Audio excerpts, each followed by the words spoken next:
محرم الحرام کے یہ جو ایام چل رہے ہیں، یہ پورا مہینہ آپ ہر زبان پہ ایک موضوع سنتے ہیں۔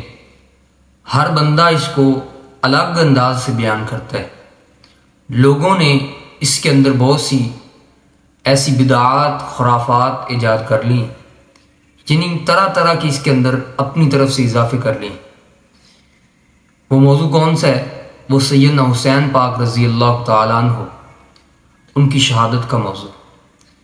اس بات میں کوئی شک نہیں ہے کہ آل رسول کو کوفہ والوں نے بلا کر ان کے ساتھ بہت بڑی زیادتی کی، بے وفائی کی، اور دکھ کی بات یہ ہے کہ سیدنا حسین رضی اللہ تعالیٰ عنہ کی شہادت میں ان لوگوں کو اس کی آڑ میں آ کر برا کہا جاتا ہے جو سیدنا حسین رضی اللہ تعالیٰ عنہ کی شہادت سے تقریباً 50 اور 30 سال جو ہے دنیا فانی سے کوچ کر گئے تھے۔ سیدنا ابوبکر رضی اللہ تعالیٰ عنہ کو کہا جاتا ہے جو کہ تقریباً 50 سال پہلے ان کی شہادت کے وقوع ہونے سے، اس واقعے کے وقوع ہونے سے 50 سال پہلے دنیا سے چلے گئے، تو ان کو کہا جاتا ہے۔ سیدنا عمر فاروق کو برا کہا جاتا ہے جو کہ 40 سال تقریباً پہلے دنیا سے چلے گئے تھے۔ سیدنا عثمان کو کہا جاتا ہے جو تقریباً 28 سال پہلے ان کے اس واقعے کے وقوع ہونے سے 28 سال پہلے یا 30 سال پہلے دنیا سے چلے گئے تھے، تو ان کو کیوں برا کہا جاتا ہے؟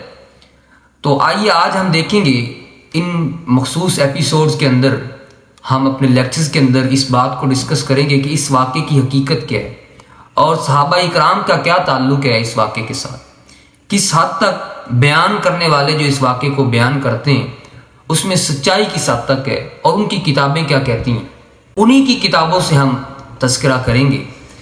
تو آئیے دیکھتے ہیں اس واقعے کے جو ہے یہ آغاز کیسے ہوا۔ تو 60 ہجری میں سیدنا امیر معاویہ رضی اللہ تعالیٰ عنہ جب دنیا فانی سے کوچ کر گئے تو انہوں نے اپنے بیٹے یزید کو جو ہے اپنی جگہ پہ خلیفہ بنایا۔ اس سے پہلے یہ بات سمجھنا بہت ضروری ہے کہ سیدنا معاویہ رضی اللہ تعالیٰ عنہ کون تھے۔ سیدنا معاویہ رضی اللہ تعالیٰ عنہ، ان کا علی پاک رضی اللہ تعالیٰ عنہ سے بڑا اختلاف تھا، سیاسی اختلاف تھا ان کا۔ یہ کوئی حق اور باطل کی جنگ نہیں تھی۔ سیدنا علی رضی اللہ تعالیٰ عنہ جب ایک جنگ ہوئی، جنگ صفین کے بعد، جب ایک موقع پہ 70,000 آدمی جو ہیں شہید ہو گئے دونوں طرف سے، سیدنا معاویہ رضی اللہ تعالیٰ عنہ کے گروہ سے، اور 70,000 بندہ جو ہے شہید ہوا۔ تو سیدنا علی رضی اللہ تعالیٰ عنہ جنازہ پڑھا رہے ہیں ان کا، اور دیکھ رہے ہیں جو کٹی ہوئی لاشیں ان کو دیکھ رہے ہیں۔ ایک بندہ جو ہے وہ سیدنا معاویہ رضی اللہ تعالیٰ عنہ، ان کے جو ساتھی ہیں ان کے اوپر ان کو گالی دیتا ہے۔ تو سیدنا علی رضی اللہ تعالیٰ عنہ کہتے ہیں خاموش ہو جاؤ، خاموش ہو جاؤ، گالی نہیں دینی ان کو۔ لا نستزیدہم بالایمان، ہم ان سے ایمان میں زیادہ نہیں ہیں، ولا یستزیدوننا بالایمان، اور نہ ہی وہ ہم سے ایمان میں زیادہ ہیں۔ ہمارا اختلاف جو ہے وہ سیدنا عثمان رضی اللہ تعالیٰ عنہ کے خون پہ ہے، اور نبی پاک علی پاک رضی اللہ تعالیٰ عنہ فرماتے ہیں کہ مجھے اللہ کی قسم ہے ہم عثمان کے خون سے بری ہیں۔ تو یہ ان کا اختلاف تھا۔ تو سیدنا علی رضی اللہ تعالیٰ عنہ کا ان کے بارے میں یہ عقیدہ تھا۔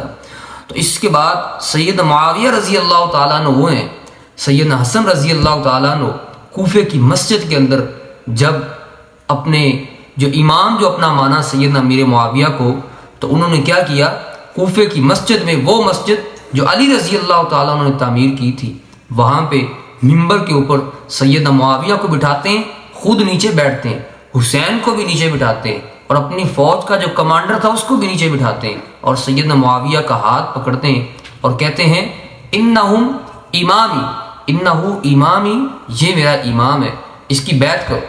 ان کی بیعت کرتے ہیں، لوگوں کو خطاب کرتے ہیں۔ یہیں پہ بس نہیں، بلکہ اس کے بعد یہ شیعہ کی کتاب کے اندر بھی یہ بات موجود ہے، رجال کشی، اس کے اندر یہ واقعہ موجود ہے تفصیل کے ساتھ۔ پھر سیدنا حسین رضی اللہ تعالیٰ عنہ کو مخاطب کہتے ہیں قم فبایع، اے میرے بھیا کھڑے ہو جائیں، آپ بھی ان کی بیعت کریں، یہ ہمارا امام ہے سیدنا معاویہ رضی اللہ تعالیٰ عنہ۔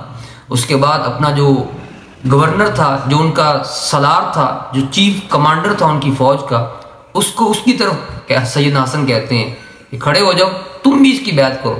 وہ سیدنا حسین کی طرف دیکھتے ہیں کہ وہ معاویہ اب سامنے کھڑا ہے جس کے خلاف ہم جنگیں لڑتے رہے، سیدنا علی رضی اللہ تعالیٰ عنہ کے ساتھ مل کر ہم تو ان کے خلاف جنگیں لڑتے رہے، اب اس کے ہاتھ میں بیعت کروں؟ تو سیدنا حسین فرماتے ہیں فَإِنَّهُ إِمَامِي قُمْ فَبَايِعْ، وہ میرا امام ہے، تم اس کی بیعت کرو۔